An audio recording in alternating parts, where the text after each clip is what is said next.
प्यारे विद्यार्थियों, @unique+2 पर आप सभी का स्वागत है। हम लोग आज पढ़ेंगे क्लास 12 की फिजिक्स। क्या पढ़ेंगे? क्लास 12 की फिजिक्स पढ़ेंगे।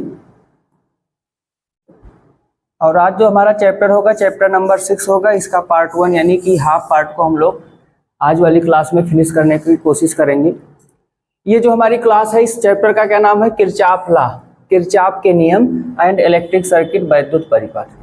तो शुरुआती लेक्चर में जो आज हम पढ़ने वाले हैं, सबसे पहले उसके बारे में डिस्कस करेंगे कि आज हम लोग क्या क्या पढ़ने वाले हैं। आज हम लोग जो भी चीज़ पढ़ने वाले हैं, सबसे पहले आपका आएगा इलेक्ट्रिक सेल। दूसरे नंबर पे आएगा electromotive force.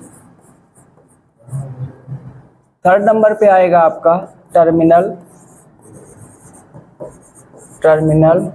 Potential difference. Next आपका क्या आएगा भाई? Internal resistance.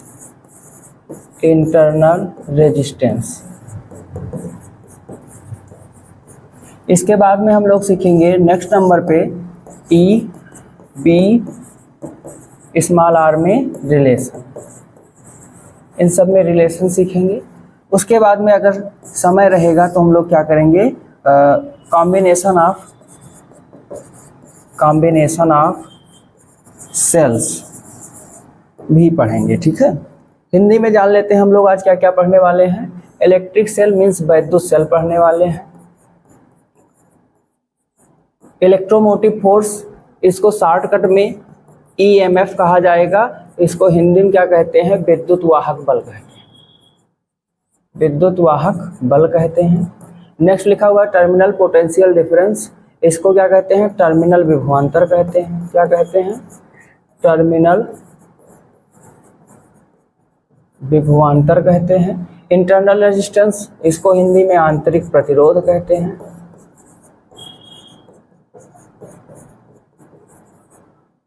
EB व R में रिलेशन, ये एक संबंध है जो हमको क्या बताएगा? EMF, terminal potential and internal resistance में क्या रिलेशन होता है।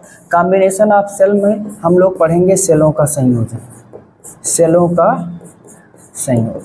इतनी चीज़ें आज हम लोग कोशिश करेंगे कि एक क्लास में फिनिश कर ले जाएं।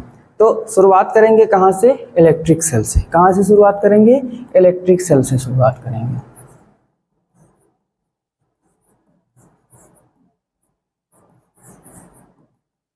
हिंदी में इसको क्या कहते हैं? विद्युत सेल कहते हैं।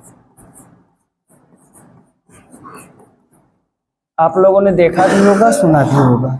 आप लोगों ने देखा भी होगा और सुना भी होगा। अब हम लोग सबसे पहले ये जानने का प्रयास करेंगे कि ये विद्युत सेल होता क्या है। तो आप लोगों ने पढ़ रखा है कि विद्युत सेल एक ऐसी युक्ति है, या नहीं जानते हैं तो आज से जान लीजिएगा। वैद्युत सेल एक ऐसी युक्ति है जो रासायनिक ऊर्जा को विद्युत ऊर्जा में बदलती है। ठीक है, वैद्युत सेल एक ऐसी युक्ति है। परिभाषा क्या लिखेंगे भाई? विद्युत सेल एक ऐसी युक्ति है जो रासायनिक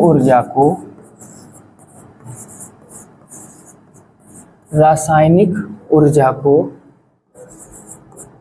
विद्युत ऊर्जा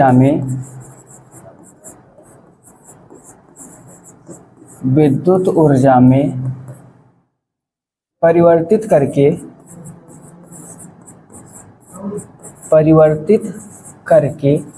देखो, 10th में हम लोग थे तो 10th में वैद्युत सेल यही पढ़े थे कि जो रासायनिक ऊर्जा में परिवर्तित करता है। अब इसके बाद इसका कार्य भी हम लोग लिखेंगे। परिवर्तित करके किसी परिपथ में आवेश के सतत प्रवाह को बनाए रखती है। आवेश के सतत प्रवाह को बनाए रखती है।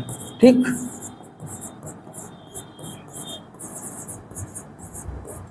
वैद्युत सेल क्या है? ऐसी युक्ति है जो किसी परिपथ में क्या करती है, आवेश के सतत प्रवाह को बनाए रखती है।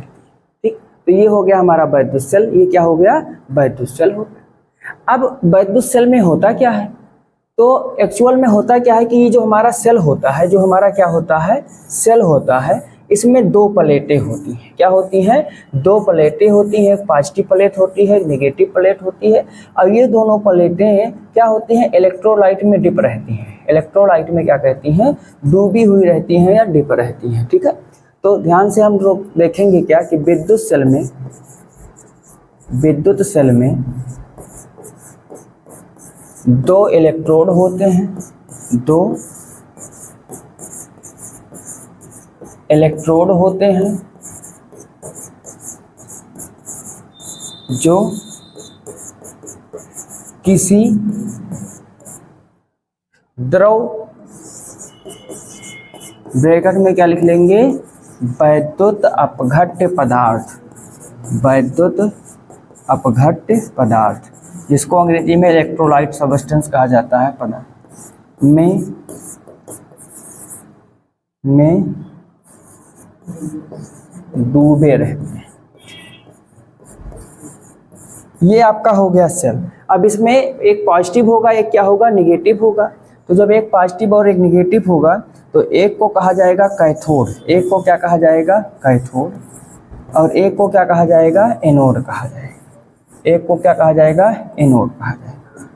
नेगेटिव, दो टर्मिनल होते हैं सेल में। कितने टर्मिनल होते हैं, दो टर्मिनल होते हैं। ठीक है, एक पॉजिटिव टर्मिनल होता है, एक नेगेटिव, एक पॉजिटिव टर्मिनल होता है और एक क्या होता है, नेगेटिव टर्मिनल होता है। जिस मटेरियल में सेल की प्लेट या इलेक्ट्रोड डूबे हुए रहते हैं उसको क्या कहा जाता है, वैद्युत अपघट्य पदार्थ कहा जाता है। ठीक है, या इलेक्ट्रोलाइट सब्सटेंस कहा जाता है। इस सेल का काम क्या होता है, जब किसी परिपथ से इसको क्या करते हैं, इसके दोनों सिरों को कनेक्ट कर देते हैं तो ये जो केमिकल एनर्जी होती है उसको इलेक्ट्रिकल एनर्जी में चेंज करने लगता है और साथ ही साथ उस परिपथ में क्या करता है, आवेश के सतत प्रवाह, कंटिन्यू आवेश क्या करने लगता है, प्रवाहित करने लगता है। ठीक, तो ये आपका क्या हो गया, इस चैप्टर का पहला पॉइंट, इलेक्ट्रिक सेल। ठीक, सेकेंड पॉइंट पर हम चलेंगे। सेकेंड पॉइंट हमारा क्या था, इलेक्ट्रोमोटिव फोर्स। सेकेंड पॉइंट हमारा क्या था, इलेक्ट्रोमोटिव फोर्स।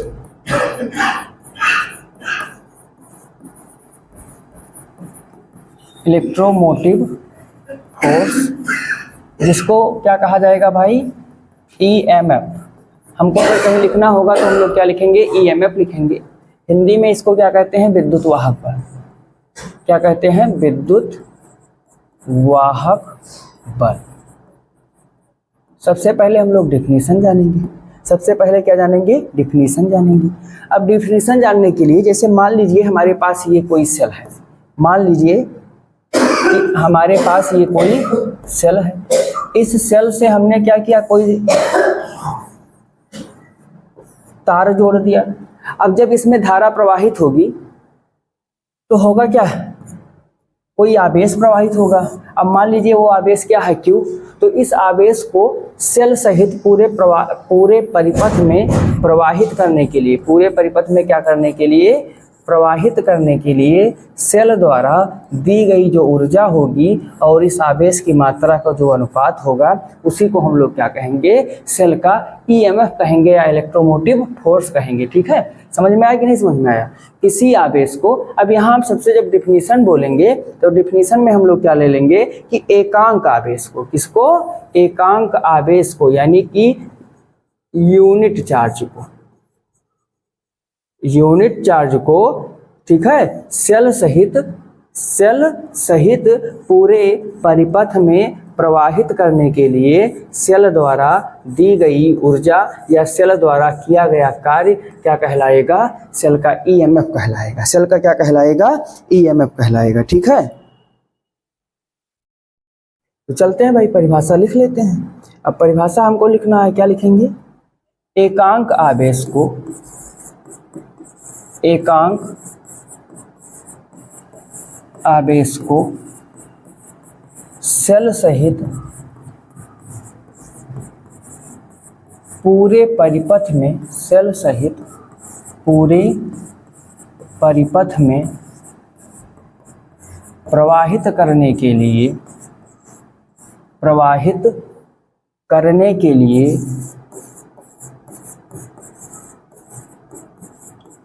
सेल द्वारा दी गई ऊर्जा, सेल द्वारा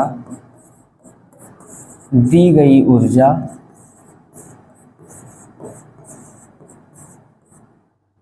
क्या कहलाता है? सेल का विद्युत वाहक बल। अब विद्युत वाहक बल बोलें तो ईएमएफ, ईएमएफ कहलाता है।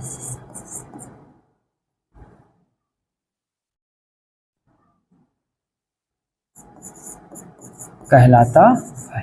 ठीक, इसको हम लोग रिमूव कर देते हैं। ठीक है, सेल का क्या कहलाता है? ईएमएफ कहलाता है। अब आगे क्या लिखेंगे? इसे कैपिटल ई से प्रदर्शित करते हैं। किससे प्रदर्शित करते हैं? कैपिटल ई से प्रदर्शित करते हैं। अब इसी में लिखेंगे यदि, क्या लिखेंगे? कोई आवेश हम लोग ले लेंगे, कोई आवेश क्या करेंगे? ले लेंगे। यदि स्मॉल क्यू आवेश, इसको स्मॉल क्यू आवेश को सेल सहित पूरे परिपथ में प्रवाहित करने हेतु सेल द्वारा किया गया कार्य या दी गई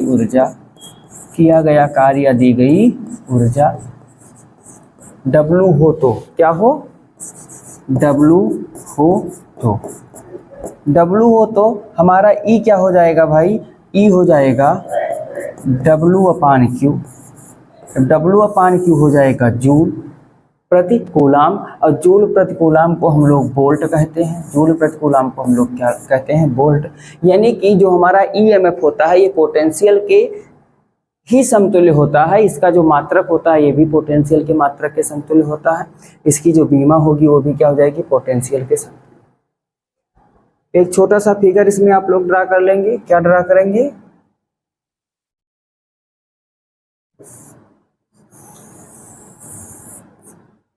ये मान लीजिए हमारा क्या है? सेल है।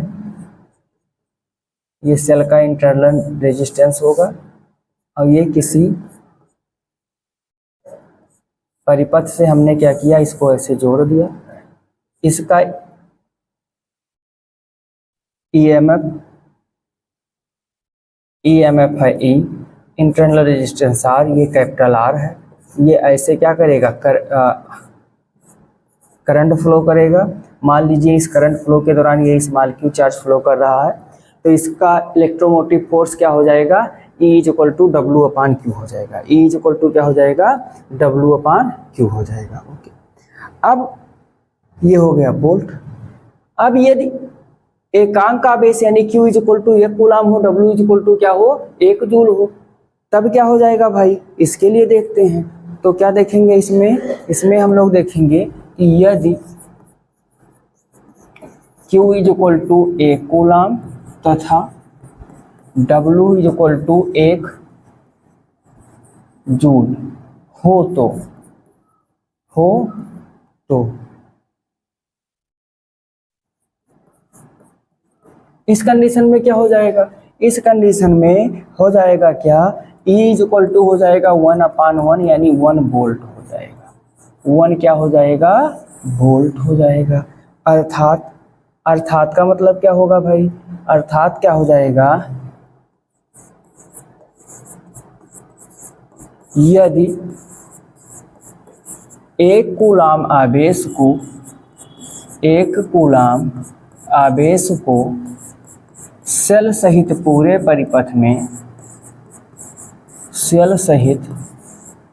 पूरे परिपथ में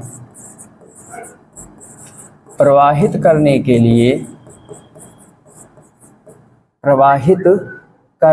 लिए सेल द्वारा दी गई ऊर्जा दी गई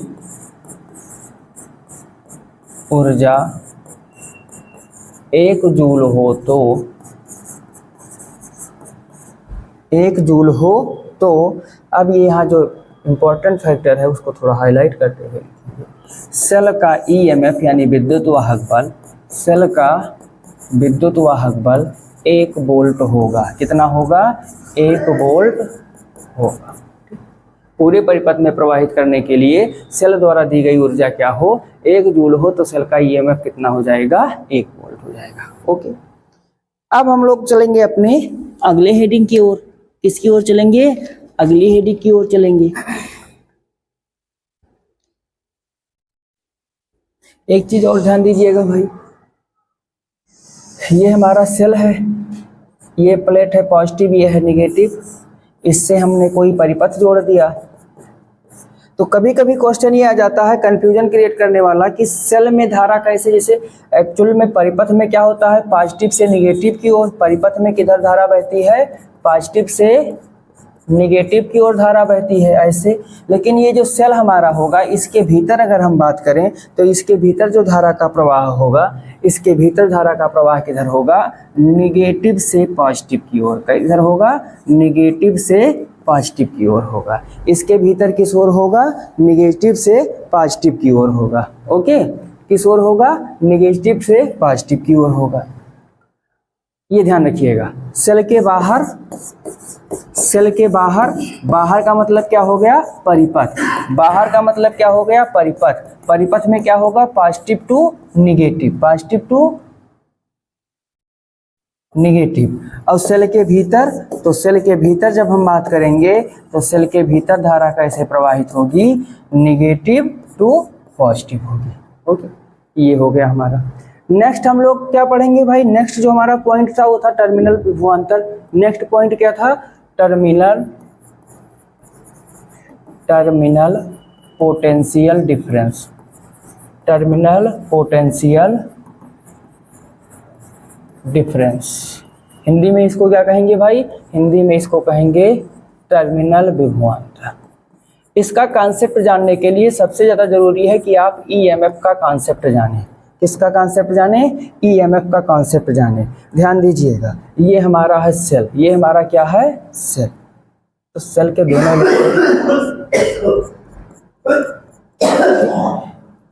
ध्यान दीजिएगा, इतना हमारा क्या है? ये सेल है। अब इसके बाहर हमने सर्किट लगा दिया है। ये हमारा कोई क्या है? परिपथ है। ये हमारा कोई क्या है? परिपथ है। अब इस परिपथ को हम करें क्या? पार्ट वाइज बना दें। क्या बना दें? पार्ट वाइज बना दें।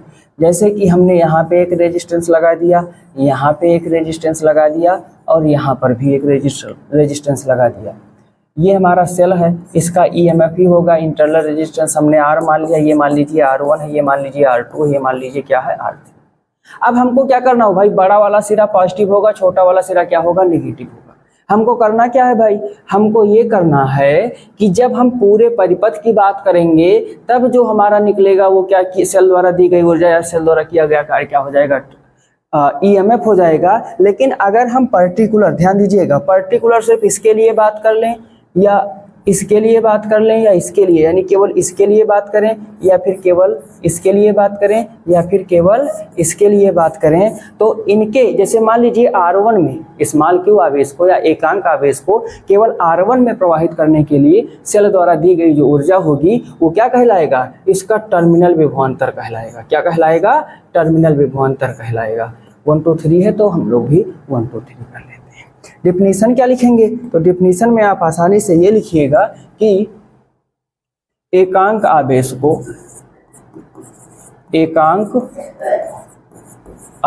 को परिपथ के किसी भाग में, परिपथ के किसी भाग में प्रवाहित करने के लिए,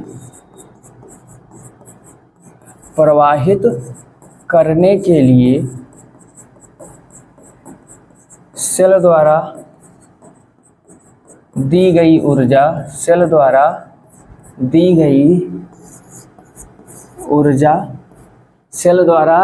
गई ऊर्जा क्या कहलाएगा भाई? सेल का टर्मिनल विभवांतर कहलाता है। क्या कहलाता है? दी गई ऊर्जा टर्मिनल विभवांतर कहलाती है। क्या कहलाती है? टर्मिनल विभवांतर कहलाता है। ठीक, ओके। अब यहाँ ध्यान रखिएगा, टर्मिनल जो विभवांतर है इसको B से डिनोट करते हैं। B इज इक्वल टू क्या हो जाएगा? W dash upon Q। W dash सिर्फ हमने ये लिखा है कि मान लीजिए इतने में हमको एनर्जी देने W1 लग रहा है, इसमें जब आएंगे तो W डबल डैश लग रहा है, इसमें W ट्रिपल डैश लग रहा है, W डैश अपॉन Q हो जाएगा। W डैश अपॉन क्या हो जाएगा? Q हो जाएगा। ध्यान रखिएगा, ओके। अब यहाँ समझते क्या चलें कि अगर इस सेल में मान लीजिए इस परिपथ में हम लोग क्या करें, 3 खंड बना लें, B1, B2, B3, जिसके टर्मिनल विभवांतर हो, तो सेल का अगर हमें EMF निकालना होगा तो E इज इक्वल टू क्या हो जाएगा? B1 plus B2 plus B3 हो जाएगा। यानी कि हमारा जैसे E इज इक्वल टू क्या होता है? W अपान Q होता है, तो ये क्या हो जाएगा? W1 अपान Q प्लस W2 अपान Q प्लस क्या हो जाएगा? W3 अपान Q हो जाएगा। ठीक, टर्मिनल विभवांतर क्या होगा कि अगर परिपथ के सारे टर्मिनल विभवांतर को हम लोग ऐड कर देंगे तो हमें उस सेल का क्या मिल जाएगा? EMF मिल जाएगा। उस सेल का हमें क्या मिल जाएगा? EMF मिल जाएगा। ओके, तो ये था आपका ये वाला पॉइंट। अब हम लोग चलेंगे इंटरनल रेजिस्टेंस की ओर। इधर चलेंगे इंटरनल रेजिस्टेंस की ओर। इंटरनल रेजिस्टेंस, हिंदी में इसको कहते हैं आंतरिक प्रतिरोध। क्या कहते हैं? आंतरिक प्रतिरोध। तो ध्यान से सुनना, ध्यान से क्या सुनना है कि जिस प्रकार परिपथ में जो धारा के मार्ग में अवरोध उत्पन्न करता है उसे क्या कहते हैं? सेल कहते हैं। ठीक इसी प्रकार जो हम प्रतिरोध कहते हैं। ठीक इसी प्रकार जब सेल द्वारा हम लोग धारा प्रवाहित करते हैं तो सेल का जो वैद्युत अपघट्य पदार्थ होता है ये भी क्या करता है कि सेल के भीतर प्रतिरोध लगाता है, और इसी प्रतिरोध को हम लोग क्या कहते हैं? आंतरिक प्रतिरोध कहते हैं। क्या कहते हैं? आंतरिक प्रतिरोध कहते हैं। तो परिभाषा इसकी क्या लिखेंगे? सेल की दोनों प्लेटों के भीतर, सेल की दोनों प्लेटों के भीतर, सेल की दोनों प्लेटों के भीतर वैद्युत धारा के प्रवाह में, वैद्युत धारा के प्रवाह में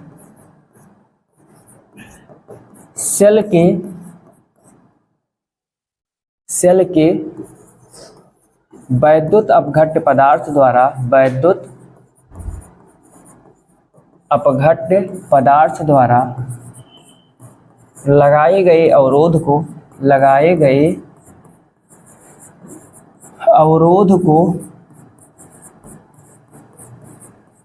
सेल का, लगाए गए अवरोध को सेल का क्या कहते हैं भाई? आंतरिक प्रतिरोध कहते हैं। सेल का आंतरिक प्रतिरोध कहते हैं। ठीक है, जैसे जब किसी परिपथ में हम लोग धारा प्रवाहित करते हैं तो उस परिपथ में धारा के मार्ग में जो अवरोध उत्पन्न करता है उसको प्रतिरोध कहते हैं। ठीक उसी प्रकार जब सेल से धारा ली जाती है तो सेल की दोनों प्लेटों के भीतर नेगेटिव टू पॉजिटिव जो धारा बहेगी उस दौरान सेल का जो इलेक्ट्रोलाइट होगा यानी वैद्युत अपघट्य पदार्थ होगा वो क्या करेगा? धारा के मार्ग में जो अवरोध उत्पन्न करेगा उसे आंतरिक प्रतिरोध कहेंगे। अब इसे डिनोट किसे कहते हैं? तो इसे स्मॉल r से डिनोट करते हैं या प्रदर्शित करते हैं। ठीक है, स्मॉल r से प्रदर्शित करते हैं। अब आपके पेपर में जो क्वेश्चन आएगा वो ये नहीं आएगा कि व्हाट इज इंटरनल रेजिस्टेंस, आंतरिक प्रतिरोध क्या है। आपके पेपर में प्रश्न आएगा कि आंतरिक प्रतिरोध किन बातों पर निर्भर करता है। तो हम लोग लिखेंगे स्मॉल r, निम्नलिखित स्मॉल r यानी आंतरिक प्रतिरोध निम्नलिखित बातों पर निर्भर करता है, बातों पर निर्भर करता है। ये मोस्ट इम्पॉर्टेंट है। 3-4 पॉइंट जो भी होंगे आपको सीख के जाना है क्योंकि इन्हीं पे ये क्या करेगा? डिपेंड करेगा। अब इसमें जो पहला पद है वो क्या है कि प्लेटों के बीच की दूरी की, प्लेटों मीन्स जो दोनों इलेक्ट्रोड हैं, प्लेटों मीन्स क्या है, जो दोनों इलेक्ट्रोड हैं उनके बीच की जो डिस्टेंस होगी, तो प्लेटों के बीच की दूरी, प्लेटों के बीच की दूरी के अनुक्रमानुपाती होता है। दूरी के क्या होता है भाई, प्रोपोर्शनल होता है या अनुक्रमानुपाती होता है। ठीक, जो भी प्लेट या इलेक्ट्रोड होंगे उनकी दूरी के क्या हो जाएगा, अनुक्रमानुपाती हो जाएगा। दूसरा नंबर क्या कहता है, दूसरा नंबर हमसे ये कहता है कि वैद्युत अपघट्ट में डूबी, वैद्युत अपघट्ट में डूबी प्लेटों के, वैद्युत अपघट्ट में डूबी प्लेटों के क्षेत्रफल के, प्लेटों के क्षेत्रफल के इन्वर्सली प्रोपोर्शनल या व्युत क्रमानुपाती होता है, व्युत क्रमानुपाती होता है। ठीक, ये दूसरा हो गया। तीसरा पॉइंट इसका क्या होगा, इसका तीसरा पॉइंट हमसे कहता है कि ये क्या होगा, वैद्युत अपघट्ट की सांद्रता बढ़ने पर बढ़ता है, वैद्युत अपघट्ट की सांद्रता बढ़ने पर बढ़ता है। चौथा पॉइंट क्या होगा, चौथा पॉइंट ये होगा आपका कि ये किस पर निर्भर करता है, वैद्युत अपघट्ट के पदार्थ पर, वैद्युत अपघट्ट के पदार्थ की प्रकृति पर, पदार्थ की प्रकृति पर निर्भर करता है। ठीक, इन्हीं चार बातों पर निर्भर करता है। क्या होगा, प्लेटों के बीच की दूरी के अनुक्रमानुपाती होगा, घोल में यानी वैद्युत अपघट्ट में डूबी हुई प्लेटों के क्षेत्रफल के व्युत्क्रमानुपाती होता है, और वैद्युत अपघट्ट की सांद्रता बढ़ने पर बढ़ता है, तथा डिपेंड किस पर करता है कि जो हमारा वैद्युत अपघट्ट पदार्थ है उसका नेचर कैसा है, उसकी प्रकृति कैसी है। ओके, तो ये था हमारा इंटरनल रेजिस्टेंस। अब हम लोग क्या पढ़ेंगे, ई बी व स्मॉल आर में रिलेशन पढ़ेंगे। किसमें रिलेशन पढ़ेंगे, ई बी व स्मॉल आर में। ठीक है, किसमें ई कामा बी व स्मॉल आर में संबंध। इसको कहा क्या जाएगा, इसको कहा जाएगा EMF, potential difference and internal resistance में संबंध। सेल के आंतरिक प्रतिरोध, टर्मिनल विभवांतर व विद्युत वाहक बल में क्या संबंध होता है। ठीक, तो चलते हैं भाई, इसको देखते हैं। सबसे पहले एक सेल हम लोग बना लेते हैं। क्या बना लेते हैं, सेल। अब मान लीजिए हमने ये बनाया सेल, ये हमारा है सेल। इस सेल के लिए हम लोग क्या करेंगे, परिपथ बना लेंगे।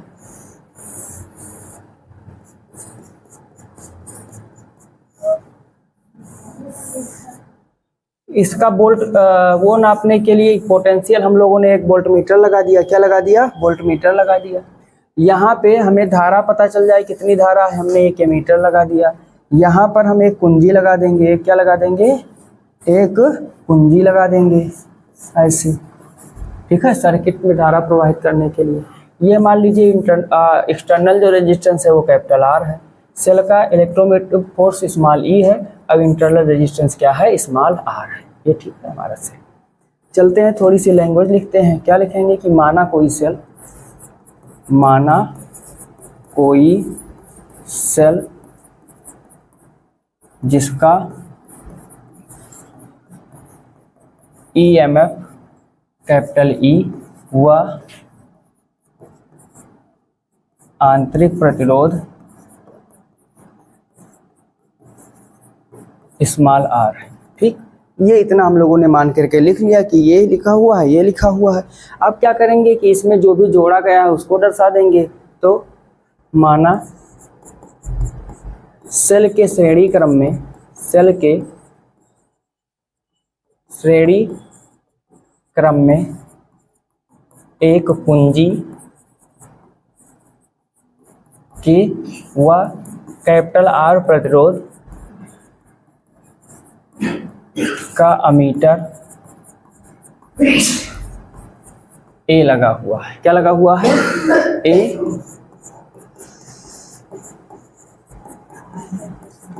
ए लगा हुआ है। ठीक है,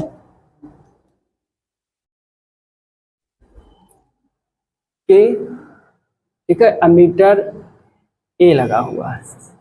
अब लैंग्वेज लिखोगे तो बहुत हो जाएगा। अब इसमें हम यही करेंगे, धारा प्रवाहित करेंगे तो वोल्टमीटर जो लगा हुआ है, वोल्टमीटर का पाठ्यांक क्या आ जाएगा? आई आ जाएगा। डायरेक्ट हम लोग डेरिवेशन पे चलते हैं। डेरिवेशन का कांसेप्ट क्या होगा? एक्चुअल में होगा क्या, यहाँ पे जो हम टोटल डब्लू निकाल लेंगे। टोटल क्या निकालेंगे? डब्लू निकालेंगे। और टोटल जो हमारा डब्लू होगा उसको हम दो पार्टों में तोड़ेंगे, W internal, W external. Actual में होगा क्या कि सेल के भीतर धारा प्रवाहित करने के लिए जो कार्य किया जाएगा वो हो जाएगा डब्लू इंटरनल, और पूरे परिपथ में प्रवाहित करने के लिए जो कार्य किया जाएगा हो जाएगा डब्लू एक्सटर्नल। तो टोटल जो हमारा W होगा वो क्या हो जाएगा? W internal plus W external के इक्वल हो जाएगा। तो यहाँ पे हम लिखेंगे, एक लाइन लिखेंगे कि जब कुंजी को बंद करके धारा प्रवाहित की जाती है तो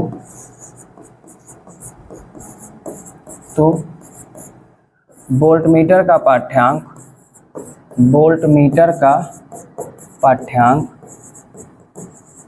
बी व अमीटर का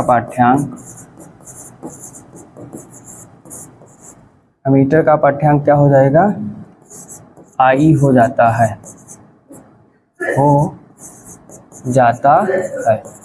यदि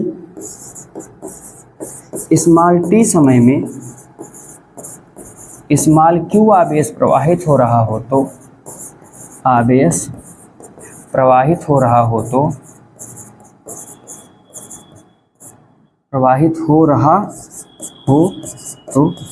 सबसे पहले हम लोग W निकालेंगे। तो E इज इक्वल टू होता क्या है भाई? W अपान क्यू होता है। तो यहाँ से W इज इक्वल टू क्या हो जाएगा? ई क्यू हो जाएगा। और since Q is equal to होगा आई टी, तो ये क्या हो गया? ई आई टी हो जाएगा। क्या हो जाएगा? ई आई टी। तो यहाँ से हमको W इज इक्वल टू क्या मिला? W इज इक्वल टू मिला ई आई टी। इसको मान लेंगे इक्वेशन नंबर 1। और फिर निकालेंगे क्या? W इंटरनल निकालेंगे। W आंतरिक विश्व जो सेल के भीतर, तो सेल के भीतर जो धारा प्रवाहित हो रही है, सेल के भीतर कितनी धारा प्रवाहित हो रही है? यहाँ ध्यान से देखिएगा। इंटरनल रेजिस्टेंस स्मॉल आर है, धारा इसमें स्मॉल आई प्रवाहित होगी। हम मान लेंगे कि इसका जो पोटेंशियल डिफरेंस है वो क्या है? बी डैश है। क्या है? बी डैश है। तो इज इक्वल टू क्या हो जाएगा भाई? W आंतरिक इज इक्वल टू हो जाएगा बी डैश आई टी। और B dash is equal to क्या होगा भाई? स्मॉल आई आर, चूंकि इस तो धारा प्रवाहित हो रही है, तो W इज इक्वल टू क्या हो जाएगा? आई स्क्वायर आर टी। आई स्क्वायर आर टी हो जाएगा। इसको मान लेंगे इक्वेशन नंबर 2। इक्वेशन नंबर 2 मानने के बाद अब W वाई निकाल लेंगे। वाई में एक्सटर्नल का मतलब क्या हो गया? वाई परिपथ में। तो वाई परिपथ में W इज इक्वल टू हो जाएगा बी आई टी। क्या हो जाएगा भाई? B I T. ये देखिए इस पूरे परिपथ में B पोटेंशियल है, R रेजिस्टेंस है, I धारा प्रवाहित हो रही है। कितनी धारा प्रवाहित हो रही है? I धारा प्रवाहित हो रही है। इसको मान लीजिए समीकरण नंबर 3। तो W इज इक्वल टू होगा ई डब्ल्यू वाई है, अब ये W आई एन टी। तो W इज इक्वल टू होगा क्या भाई? W वाई प्लस W आंतरिक हो जाएगा। ठीक है, तो जब इसको हम करेंगे तो यहाँ से हमको क्या मिलेगा भाई? सबका मान रख दें। ये हो गया E I T is equal to W I क्या है? B I T plus I square R T. देखो आई टी सब में है, तो आई टी सब में है, कॉमन कर लेंगे। तो ये हो गया E I T is equal to B plus यहाँ पे क्या हो जाएगा? I R. अब पूरे का हो गया आई टी से आई टी क्या हो जाएगा? कैंसिल हो जाएगा। तो यहाँ से हमको क्या मिलेगा? E is equal to B plus I R. एक रिलेशन हमको ये मिलेगा। एक रिलेशन और क्या मिलेगा? ध्यान से देखिएगा। यहाँ से अगर हम B निकालें तो B इज इक्वल टू क्या हो जाएगा? ई माइनस आई आर हो जाएगा। b इज इक्वल टू क्या हो जाएगा, e माइनस आई आर हो जाएगा। इस b को हम लिख सकते हैं i इंटू आर। अगर हम इस b को ये लिख दें तो ये वाला हमारा समीकरण e इज इक्वल टू हो जाएगा i capital R plus i small R. तो यहाँ से e इज इक्वल टू क्या हो जाएगा, i capital R plus small R. तो हमको क्या मिलेगा, हमको मिलेगा small i is equal to E upon capital R plus small R. कहने का मतलब जो धारा होती है वो किसके इक्वल होती है, i is equal to total EMF upon total resistance होती है। अब ये जो हमको इतने रिलेशन मिले हैं, इन सारे रिलेशनों का यूज करते हुए हम लोग करेंगे क्या, जैसे जैसे हमको यूज करना होगा हम लोग क्या करेंगे, उसको चेंज करते हुए चले जाएंगे। ठीक है, तो ये आपका ये वाला टॉपिक क्या हुआ, कंप्लीट हुआ। ये वाला टॉपिक क्या हुआ, कंप्लीट हुआ। अब जो एक टॉपिक हमने आपसे कहा था क्या कि कॉम्बिनेशन, आप क्या कहे थे आपसे, हम लोग कहे थे कि हम लोग कॉम्बिनेशन भी पढ़ेंगे। तो कॉम्बिनेशन किरचॉफ लॉ